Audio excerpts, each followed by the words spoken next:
উহুদের যুদ্ধ শুরু হয়ে গেল, উহুদের যুদ্ধ শুরু হয়ে যাবে। মদিনার মধ্যে বড় মুনাফিক আব্দুল্লাহ ইবনে উবাই চুপ করে আছে, কিছু বলে না।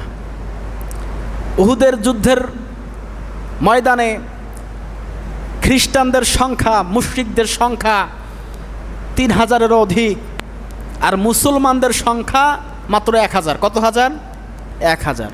আল্লাহ রসুল সাহাবীদেরকে বিভক্ত করে দিলেন, দায়িত্ব ভাগ করে দিলেন। তার ভিতরে আব্দুল্লাহ ইবনে উবাই ইবনে সুলুল এর নেতৃত্বে পড়েছে 300 সৈন্য। কত সৈন্য? 300 সৈন্য। মুসলমানদের সংখ্যা কতজন বলেন তো? 1000। কাফিরদের সংখ্যা 3000-এরও বেশি, খ্রিস্টান তারা তখন ছিল।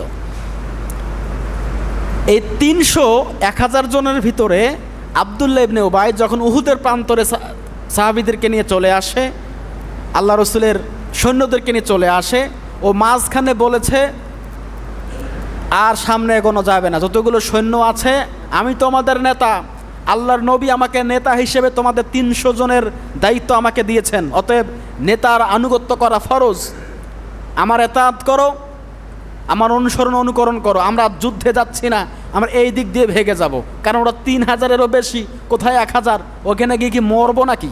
চলো।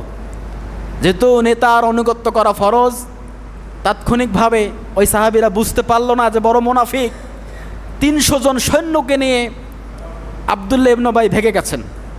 থাকে আর কতজন? 700 জন। কতজন সাহাবী? 700 জন সাহাবী। উহুদের যুদ্ধটা কিন্তু অনেক একটা ভয়াবহ যুদ্ধ হয়েছিল।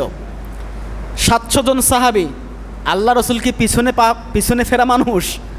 কাফিরদের সংখ্যা 1,00,000 জন হতে পারে, মুসলমানদের সংখ্যা যত কমই হোক না কেন, এদের ইমানের কাছে ওদের শক্তি তুচ্ছ, কিছুই না।